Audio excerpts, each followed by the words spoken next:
দাজ্জাল চারটা জিনিস দিয়ে আমাদেরকে ফিতনায় ফেলবে। That's trial of faith. এক নাম্বার, ইমানের পরীক্ষায় সে আমাদেরকে ফেলবে, আমাদের বিশ্বাস নিয়ে ছিনিমিনি খেলবে সে।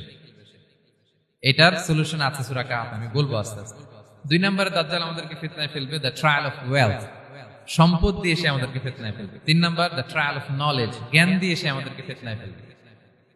চার নম্বর দ্য ট্রায়াল অফ পাওয়ার, ক্ষমতা দিয়ে সে আমাদেরকে ফিতনায় ফেলবে। দাজ্জাল চারটা জিনিস দিয়ে আমাদেরকে পরীক্ষায় ফেলবে। কয়টা? এক হচ্ছে ইমানি পরীক্ষা, দুই হচ্ছে সম্পদ দিয়ে পরীক্ষা, তিন হচ্ছে জ্ঞান দিয়ে পরীক্ষা, চার হচ্ছে ক্ষমতা দিয়ে পরীক্ষা। সে ইমানের পরীক্ষায় আমাদেরকে ফেলবে। সে এসে বলবে আমি তোমার রব, এবং এটা প্রমাণ করার জন্য যা যা দরকার আল্লাহ তাআলা তাকে সব দিবেন, সে সব করতে পারবে। সে বলবে আমি তোমার রব। যদি বিশ্বাস না হয়, তোমার বাবাকে যদি জীবিত করে বিশ্বাস করবে? অনেকে বলবে হ্যাঁ আমার আব্বাকে জীবিত করে দেখান, তো তার বাবাকে ঠিকই সে জীবিত করে ফেলবে। আসলে শয়তান তার বাবার সুরাত নিয়ে সামনে দাঁড়াবে।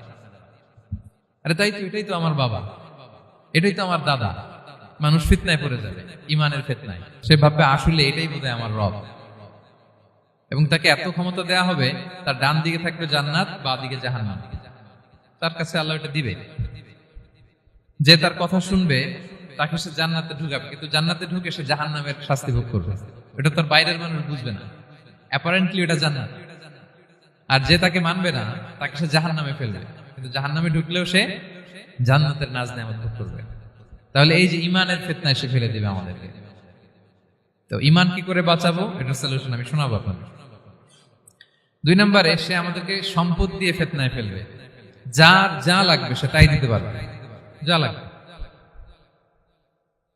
সে যদি আকাশকে বলে আকাশ বৃষ্টি দাও, যাকে তারা মানবে ওই এলাকায় বৃষ্টি হবে, সুজলা সুফলা শস্য শ্যামলা হবে সে সমস্ত এলাকা, ফল মূলে ভর্তি হবে, বরকত আর বরকত। আর যে এলাকার লোকেরা, জনপদের লোকেরা তাকে মানবে না, সে বলবে ওখানে বৃষ্টি হবে না, হবেও না। ওখানে খরা, দুর্ভিক্ষ, মাটি ফেটে চলছে, মানুষ না খেয়ে মরবে, মহামারী, দুর্ভিক্ষ দেখা দেবে। তখন বিশ্ববাসী মনে করবে এটাই বোধহয় আমাদের রব। তার মানে সম্পদ দিয়ে ফিতনায় ফেলে দিবে। তিন নম্বর হচ্ছে নলেজ, তার জ্ঞানের কাছে গোটা বিশ্ব হার মানবে।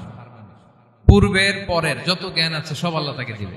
ইলমুল আউয়ালিন ওয়াল আখিরিন, এমন কোন প্রশ্ন নেই যেটা দিয়ে তাকে আটকানো যায়। যাই জিজ্ঞেস করবেন সব জানতা, সব বলে দেয়। ভবিষ্যৎবাণী বলে দিবে, বলবে আগামীকাল ওইখানে অমুক দেশে বোমা বিস্ফোরণ হবে, হবে ওইখানে, ওখানে দুর্ভিক্ষ হবে, হবে, ভূমিকম্প হবে, হবে। সে যা বলবে তাই হবে।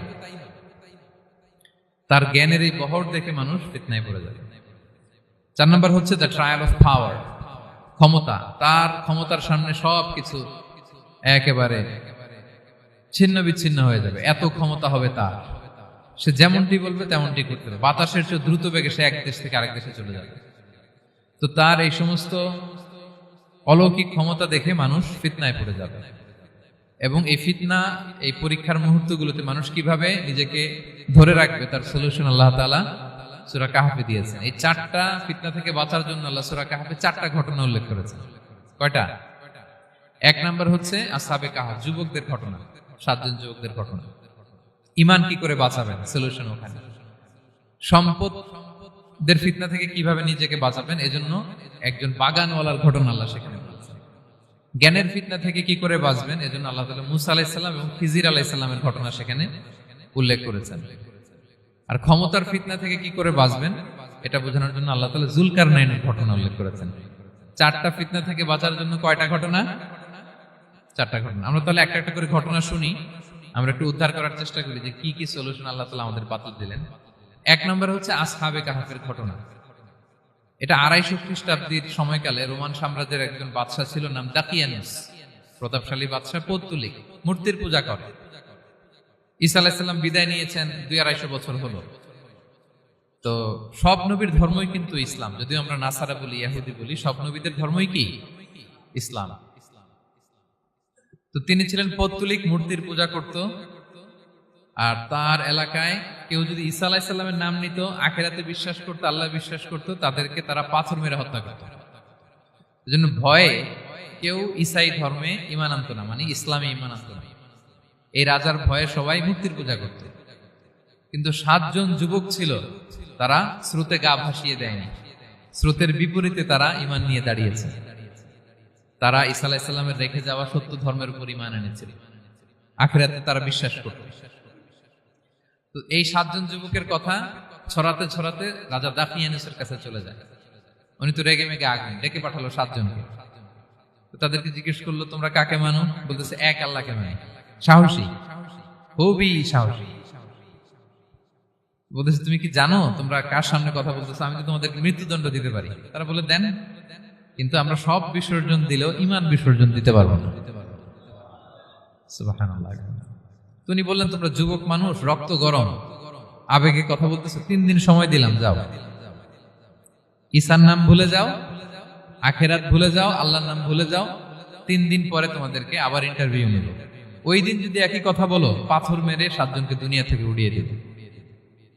তারা চলে গেল। এবার 7 বন্ধু মিলে পরামর্শ করতে লাগলো, কি করতে পারি আমরা, এই গুণে ধরা সমাজকে আমরা কিভাবে বাঁচাবো, এই পৌত্তলিকতার ছোবল থেকে এই ইফসিস নগরীকে বাঁচাবো কি করে। নগরীটার নাম ছিল ইফসিস নগরী।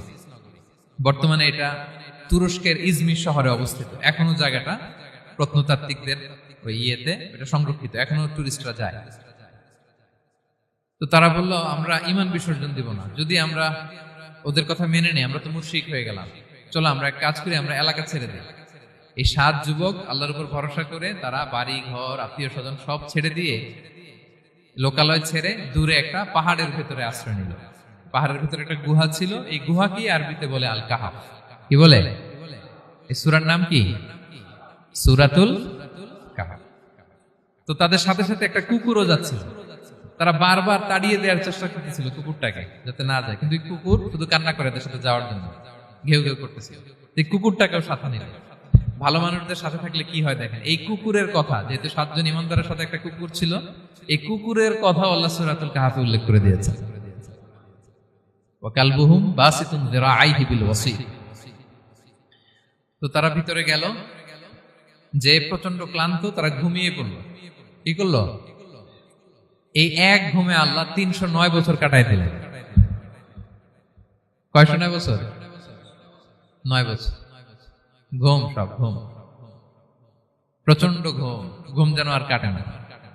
309 বছর পরে এরা জাগল। এখন খুব ক্ষুধা, ঘুমে আর মোর ভাঙতেছে। আর একজন জিজ্ঞেস করতেছে, কি লম্বা সময় ঘুম দিলাম কোথায় আমরা? একজন বলতেছে, হ্যাঁ মানে সারাদিনই ঘুমাইছি আমরা। আরেকজন বলতেছে, না না সারাদিন না, দিনের কিছু অংশ হয়তো ঘুমাইছি। আসলে কয় বছর ঘুমাইছে? 309 বছর। তো এদিকে সভ্যতার তো চেঞ্জ। এখানে ওই দাকিয়ানুস মরে, এর ছেলে মরে, এর নাতি মরে, পুতি মরে, এখন 6ষ্ঠ নম্বর রাজা আসছে। প্রজন্মের পর প্রজন্ম তো শেষ। 309 বছরে কমপক্ষে 4-5টা জেনারেশন চেঞ্জ হবে। তো জেনারেশন চেঞ্জ হয়ে, এলাকা চেঞ্জ হয়ে, তারা যে স্বপ্ন দেখেছিল এই ইফসিস নগরীতে কালিমার পতাকা উঠবে, তাদের স্বপ্ন আল্লাহ বাস্তবায়ন করেছেন। 309 বছরের ব্যবধানে এই এলাকার সবাই মুসলিম হয়ে গেছে। আল্লাহ চাইছিলেন ওদেরকে দেখাবে এটা, যে স্বপ্নটা যে বাস্তবায়ন হয়েছে এটা দেখাবে। তো ঘুম থেকে উঠছে, একজনকে তারা বললো যে লুকায় লুকায় চাদর মুড়ি দিয়ে কিছু রুটি নিয়ে আসো বাজার থেকে, যাতে তোমাকে না চিনে। চাদর মুড়ি দিয়ে যাও। কিছু পয়সা ছিল, মুদ্রা দিয়ে দিছে। তো সে যে যখন দোকানদারের কাছ থেকে রুটি নিছে আর মুদ্রা দিছে, দোকানদার বলে, এই মুদ্রা কোত্থেকে আসলো? 309 বছর আগে মালয়েশিয়াতে রিঙ্গিট ছিল কিনা জানি না, যেভাবে ওরা ট্রানজাকশন করতে পারে, যেটা ছিল ওইটা যদি এখন কেউ দেয়, রাধুনী বিলাসে খাবার পাওয়া যাবে? হ্যাঁ। তো রুটিওয়ালা বলে, তুমি বর্তমান সময়ের মুদ্রা দাও, এটা দিচ্ছ কেন? বলতেছে, এটা তো বর্তমান সময়ের মুদ্রা। বলতেছে, এই যে মুদ্রার মধ্যে দেখো কোন সালের সিল দেওয়া, এটা তো শত শত বছর আগে। বলতেছে, কি বলে শত বছর আগে? আমি তো আজকে সকালেই বাজার করলাম, ওই বাজার করে যে টাকাগুলো ছিল ওইটাই তো পকেটে। বলতেছে, বলে কি? নিশ্চয়ই তুমি গুপ্তধনের সন্ধান পেয়েছো, হিডেন ট্রেজার। বলো। মানে তার সাথে এদের কথাবার্তা কিছু মিলতেছে না।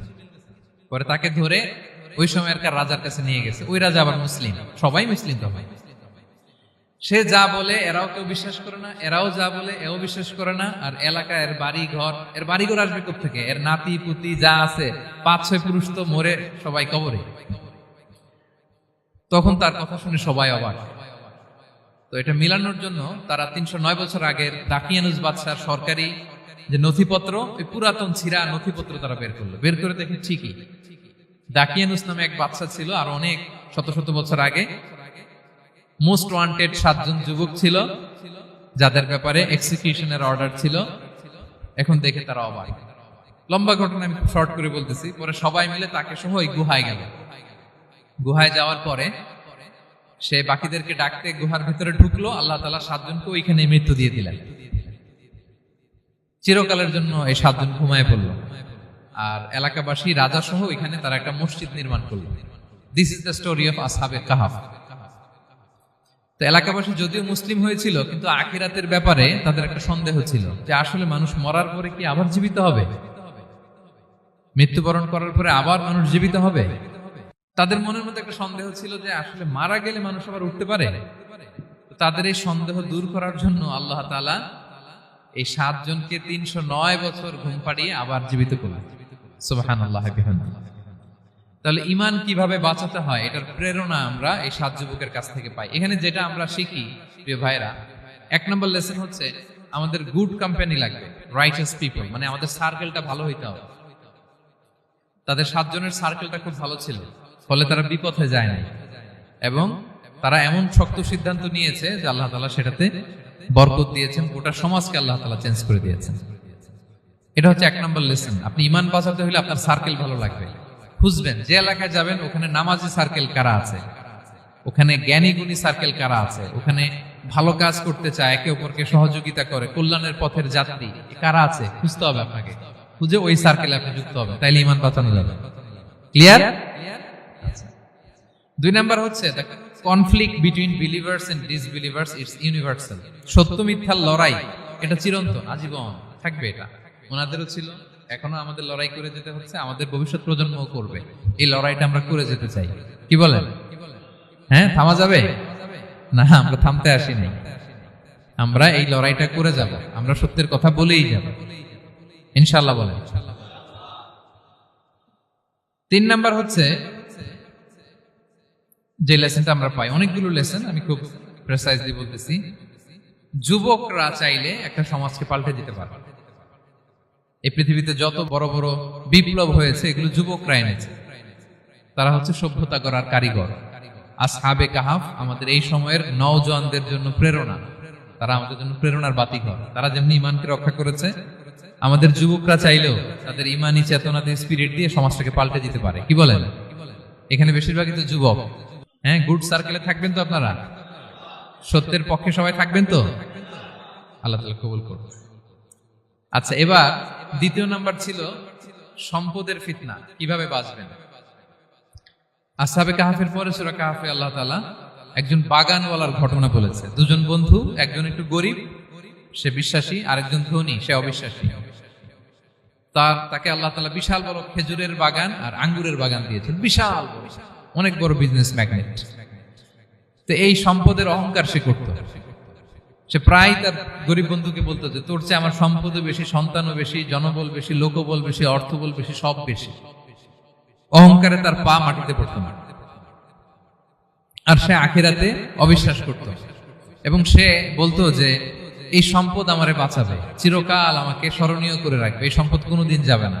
অনেক বড় বড় ধনীরা আছে, তারা এরকম মনে করে যে আমি এত বড় সিআইপি, হ্যাঁ, আমি এত বড় বিজনেস ম্যাগনেট, এই দিন বোধহয় আর চেঞ্জ হতে পারে না, আমার আজীবনই বোধহয় এত পাওয়ার থাকবে, এত সম্পদ থাকবে। এটা ভুল ধারণা।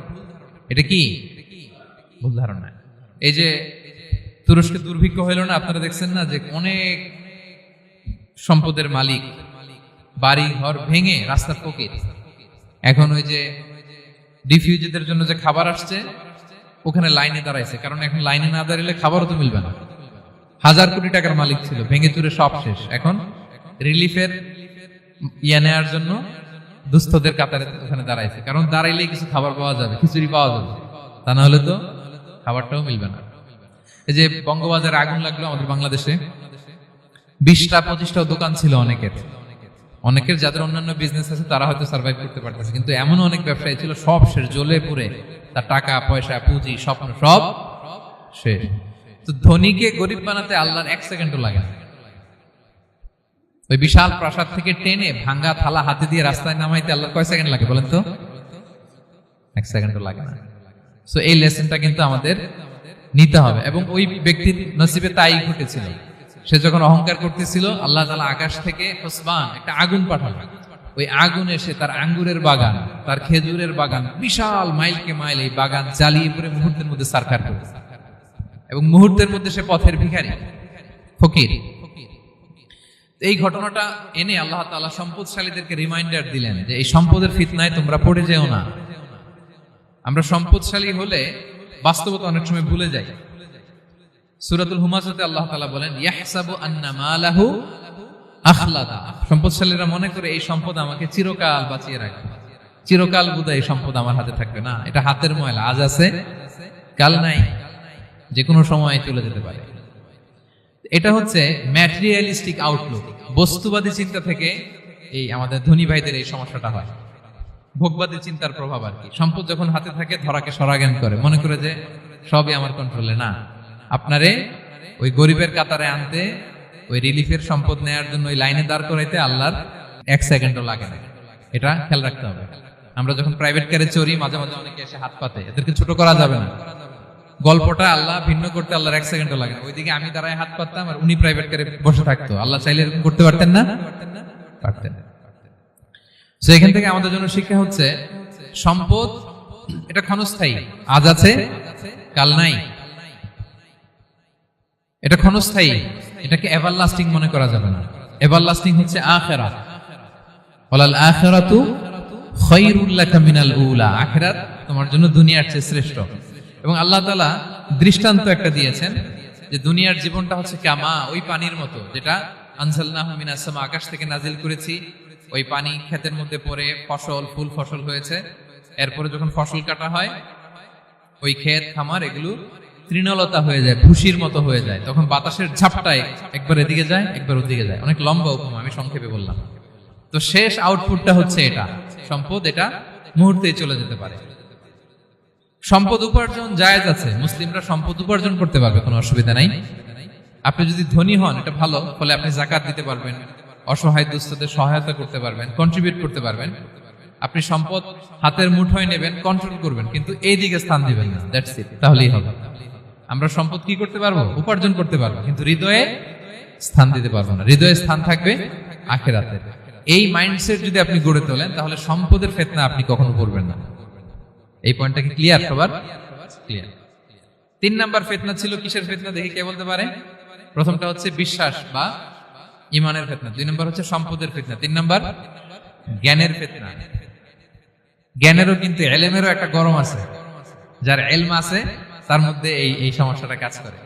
সেটার জন্য আল্লাহ তাআলা মুসা আলাইহিস সালাম, খিজির আলাইহিস সালামের ঘটনা বলেন। আমি খুব সংক্ষেপে বলবো, সময় কম। মুসা আলাইহিস সালাম হচ্ছে বনি ইসরাইলের নবী, আর খিজির আলাইহিস সালাম কেউ বলেছেন নবী, কেউ বলেছেন আল্লাহর ওলি। আসলে আরবিতে উনার নাম খদির, আমরা বাংলায় বলি খিজির। খদির মানে সবুজ। উনি যে কোনো জায়গায় বসলে ওখানে মরা গাছ, লতা পাতা এগুলো সবুজ হয়ে যেত। অনুর্বর এলাকার উপর দিয়ে হেঁটে গেলে ওটা উর্বর হয়ে যেত।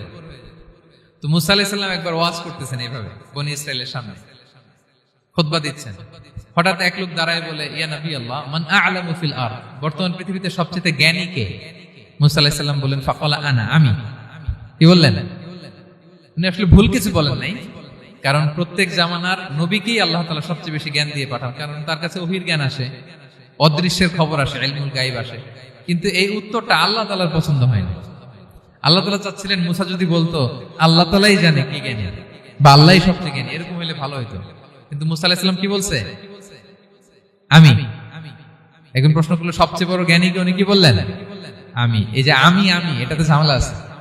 আমি বড়, আমি জানি, আমি সব, দিস ইজ প্রবলেমেটিক। আল্লাহ এটা পছন্দ করলেন না।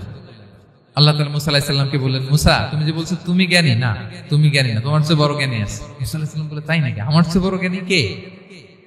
তো আল্লাহ তাআলা বললেন, ইযহাব ইলা মাজমাইল বাহরাইন, 2 সাগর বা 2 নদীর মিলনস্থলে যাও, ওখানে আমার এক বান্দা আছে তোমার চেয়েও জ্ঞানী। মুসা আলাইহিস সালাম বললেন, তাই নাকি?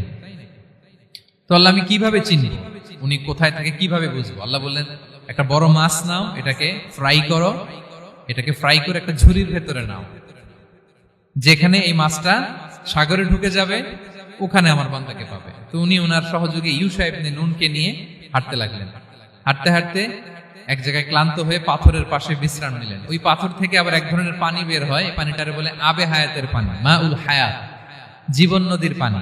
এই পানি কোনো মৃত প্রাণী বা বস্তুর গায়ে লাগলে ওটা জীবিত হয়ে যায়।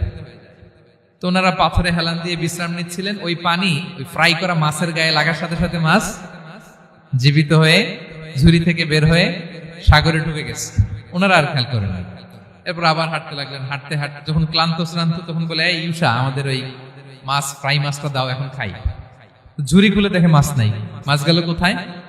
তখন ইউসা বলল, হয়তো আমরা যে পাথরের ওখানে বিশ্রাম নিয়েছিলাম ওখানে আমরা মিসিং, ওখানে হারাই ফেলছি, চলো চলো, আরে ওইদিকে তো যাইতে হবে আমাদের। উনি গেলেন, যে দেখে মাছ যে জীবিত হয়ে বালুর দিকে নাড়াচাড়া করতে করতে সাগরে ঢুকে গেছে, ওখানে দাগ আছে। মুসা আলাইহিস সালাম ঢুকলেন সুরঙ্গ, ঢুকে দেখে চাদর গায়ে দিয়ে এক লোক শুয়ে আছে। সালাম দিলেন, আসসালামু আলাইকুম। ওই লোক চাদর আর সরায় না, ভিতর থেকে বলতেছে ওয়ালাইকুম আসসালাম। তো চাদরের ভিতর থেকে উনি বলে, মান আন, তুমি কে? মুসা আলাইহিস সালাম বললেন, আনা মুসা, আমি মুসা। উনি বলেন, মুসা বনি ইসরাইল, বনি ইসরাইলের মুসা? বললেন, হ্যাঁ। কেন এসেছো? এবার চাদর খুললেন, বলতেছে আপনার কাছ থেকে কিছু শিখতে আসছি। আল্লাহ বলছে আপনি নাকি সবচেয়ে বড় জ্ঞানী।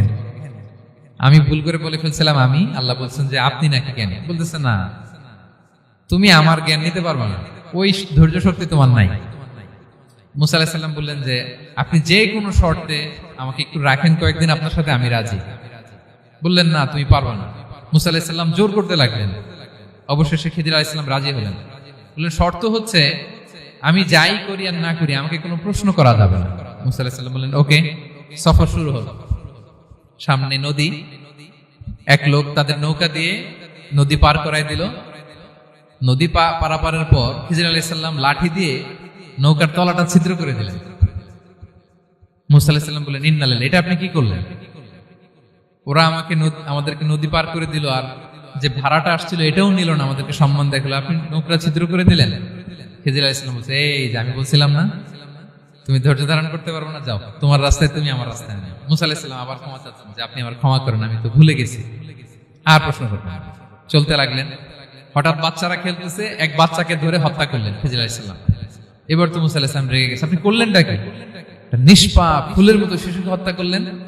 খিজির আলাইহিস সালাম বলে, এই যে আমি জানতাম যে তুমি ধৈর্য ধারণ করতে পারবে না, তোমার রাস্তা এক, আমার রাস্তা এক, যাও।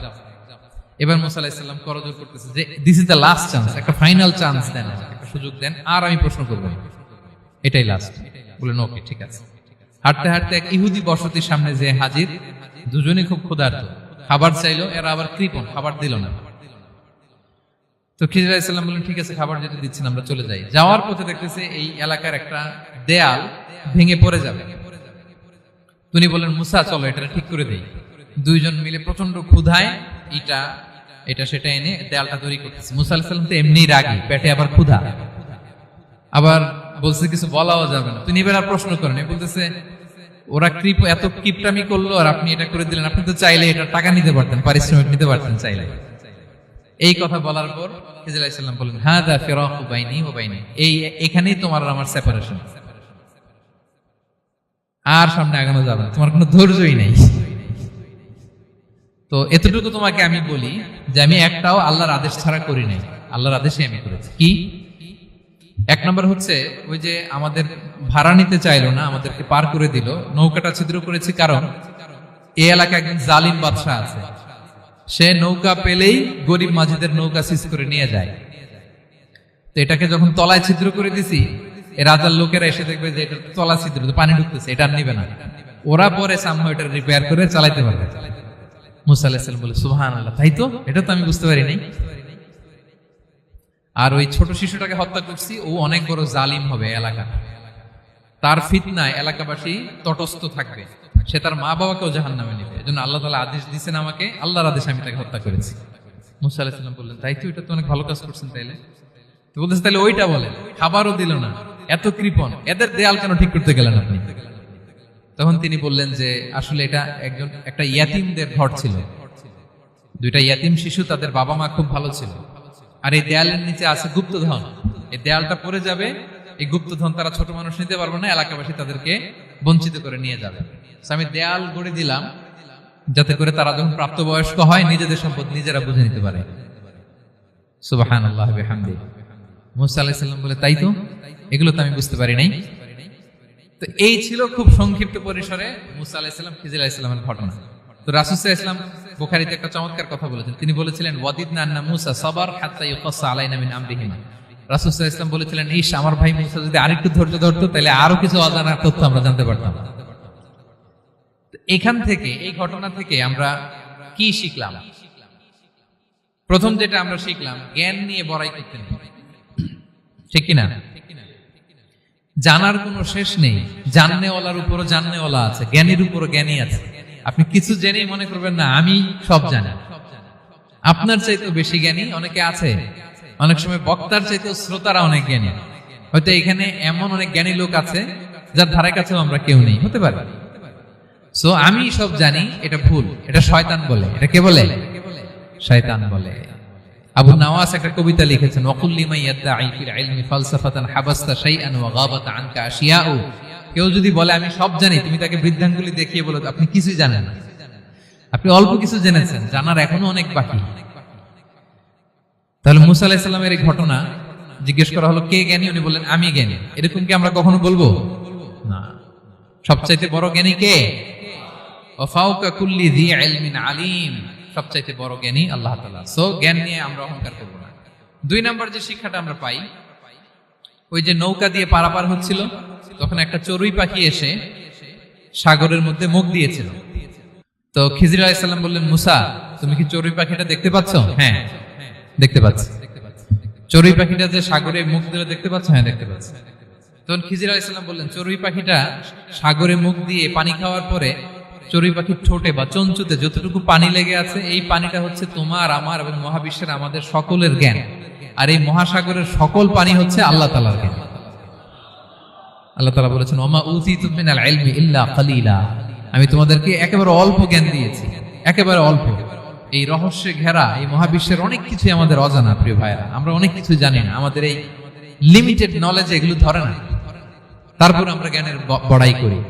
আপনারা উপমাটা বুঝতে পারছেন? একটা নৌকা থেকে চড়ুই পাখি ঠোঁট দিয়ে পানি খাচ্ছে। পানি খাওয়ার পরে স্বভাবতই চড়ুই পাখির ঠোঁটে একটু পানি তো লাগবে। খিজির বললেন যে এই পানিটা হচ্ছে তোমার, আমার, পৃথিবীর সবার জ্ঞান। আর এই সাগরের বাকি পানিগুলো কার জ্ঞান? এবার বুঝতে পারছেন আল্লাহ তাআলার জ্ঞানের পরিধি। আমরা জ্ঞান নিয়ে যেন কখনো কি না করি, বড়াই না করি। জ্ঞান 2 ধরনের, একটা বাহ্যিক জ্ঞান, একটা অন্তর্নিহিত জ্ঞান। External knowledge, internal knowledge. আমরা যখন কোরআন হাদিস পড়ি আমাদের বাহ্যিক জ্ঞান অর্জন হয়। কোরআন হাদিস পড়লেই আপনি জ্ঞানী হয়ে যান। এটা কোরআন হাদিস পড়তে হয়, এটা ডাইজেস্ট করতে হয়, এটার উপর আমল করতে হয়। এই জ্ঞান অর্জন শেষে এরপরে আল্লাহর প্রিয় বান্দাদেরকে আল্লাহ অন্তরে ইলমের নূর দেন, ইলহাম দেন। That is the knowledge, that is the pure knowledge.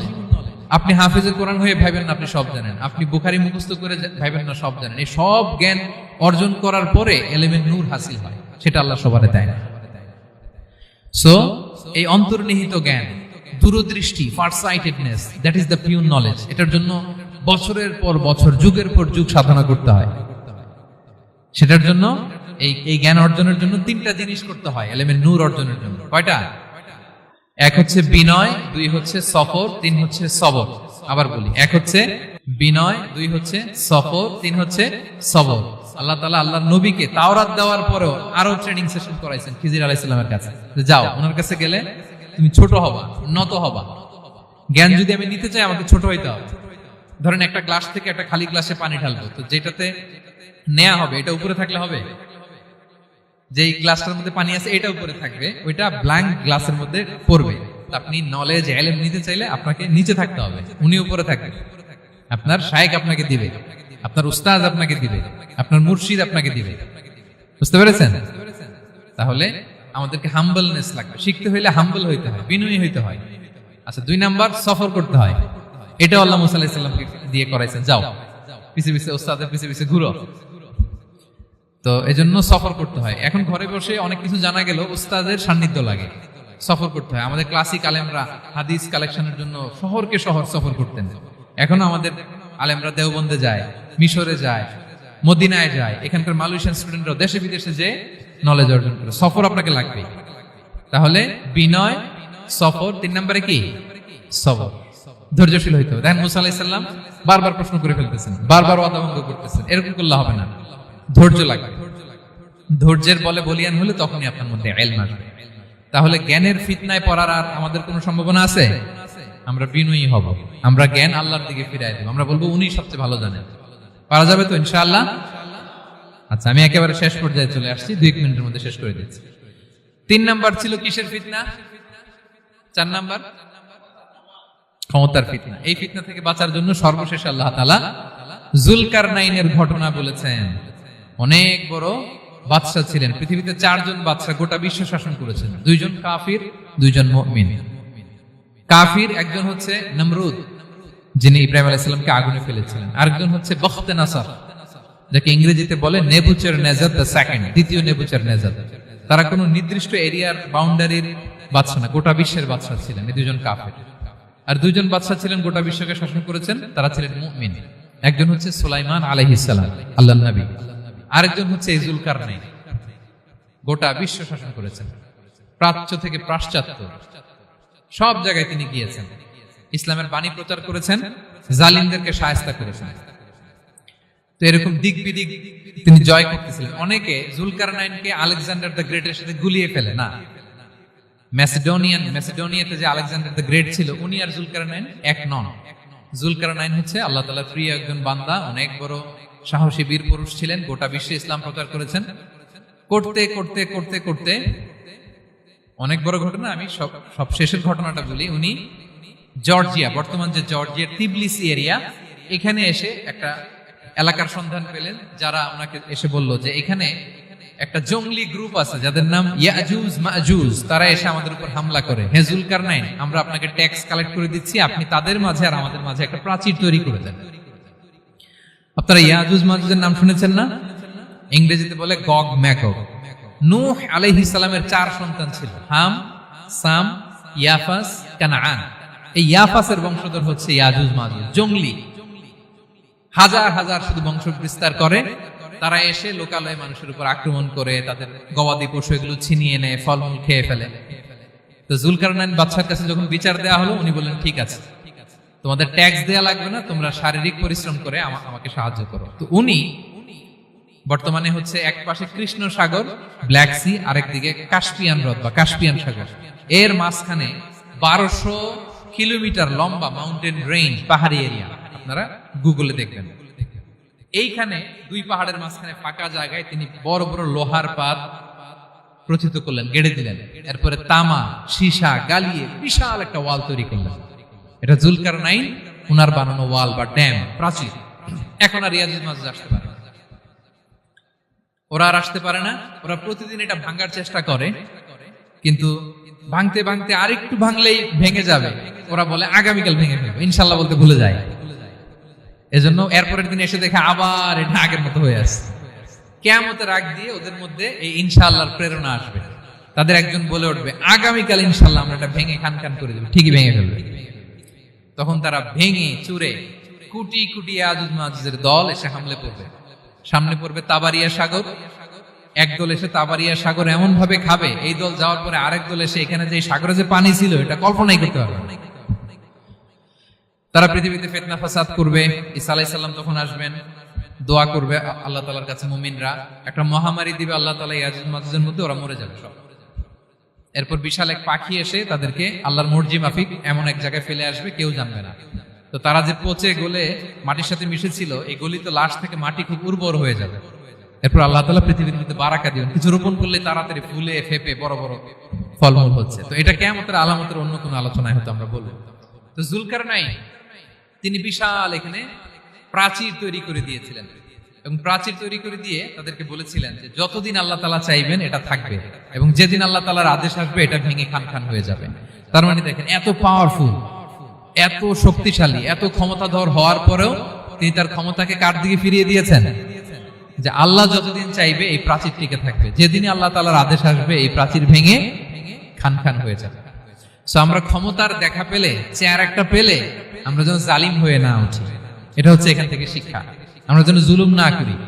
উনি সম্পদের মালিক ছিলেন, ক্ষমতার মালিক ছিলেন, কিন্তু উনি যে আল্লাহর বান্দা এটা ভুলে যান নাই। আমরা যখন ক্ষমতাশীল হই, আমরা যখন প্রধানমন্ত্রী হই, আমরা যখন প্রেসিডেন্ট হই, আমরা যখন পাওয়ারফুল হই, আমাদের সবচেয়ে বড় পরিচয় যে আমরা আব্দুল্লাহ, আল্লাহর গোলাম, এটা আমরা ভুলে যাই। আমাদের আসল পরিচয় কি? আমরা আল্লাহর গোলাম। আমরা যে আল্লাহর গোলাম, এই চিন্তাটা, এই সেন্সটা যদি আমাদের মাথায় থাকে, তাহলে ক্ষমতা আমাদেরকে দাম্ভিক বানাতে পারে না, আর ওই ক্ষমতা আমাদেরকে ফিতনায়ও ফেলবে না। তাহলে সম্মানিত সুধী, দাজ্জাল কয়টা জিনিস দিয়ে আমাদেরকে ফিতনায় ফেলবে? চারটা। দ্য ট্রায়াল অফ ফেইথ, ইমানের পরীক্ষা; দ্য ট্রায়াল অফ ওয়েলথ, সম্পদ দিয়ে পরীক্ষা; দ্য ট্রায়াল অফ নলেজ, জ্ঞানের পরীক্ষা; দ্য ট্রায়াল অফ পাওয়ার, ক্ষমতার পরীক্ষা। আর ইমানের পরীক্ষায় উত্তরণের জন্য আল্লাহ তাআলা আমাদেরকে এই সূরায় আসহাবে কাহফের ঘটনা শুনিয়েছেন, যে 7 জন যুবক তারা তাদের ইমানকে হেফাজত করেছিল। সম্পদের ফিতনা থেকে বাঁচানোর জন্য আল্লাহ তাআলা আমাদেরকে এক বাগানওয়ালার কাহিনী জানিয়েছেন, যে সম্পদ পেয়ে তোমরা দাম্ভিক হয়ে যাও না, এটা আজ আছে কাল থাকবে না। জ্ঞানের পরীক্ষা থেকে আমাদের মুক্তির জন্য আল্লাহ তাআলা অনেক বড় করে আল্লাহ নবী মুসা আলাইহিস সালাম এবং খিজির আলাইহিস সালামের ঘটনা শুনিয়েছেন, আমাদের বুঝিয়েছেন যে আমাদেরকে বিনয়ী হতে হবে, জ্ঞানের জন্য সফর করতে হবে এবং সবর করতে হবে। সবশেষে আল্লাহ তাআলা ক্ষমতার ফিতনা থেকে বাঁচানোর জন্য ক্ষমতাধর, আমরা তো একটা দেশের মালিক হই এখন, অমুক দেশের প্রেসিডেন্ট, অমুক দেশের প্রধানমন্ত্রী, উনি গোটা বিশ্বের প্রতাপশালী রাজা ছিলেন জুলকারনাইন, তারপরেও উনি যে আব্দুল্লাহ, উনি যে আল্লাহর গোলাম, এটা তিনি ভুলে যাননি। তাহলে এইভাবে যদি আমরা এই ফিতনাগুলো থেকে বাঁচার চেষ্টা করি, তাহলে এই ফিতনা থেকে আমরা বেঁচে থাকতে পারবো। এবং দাজ্জাল যদি এই মুহূর্তেও আসে, সে আমাদেরকে বিভ্রান্ত করতে পারবে না। পারবে? পারবে না ইনশাআল্লাহ। ইনশাআল্লাহ বলেন। আর ভবিষ্যতের সব কাজের আগে আমরা সবসময় কি বলবো? মনে থাকবে সবার? আল্লাহ তাআলা আমাদের সবাইকে কথাগুলো বোঝার ও আমল করার তৌফিক দান।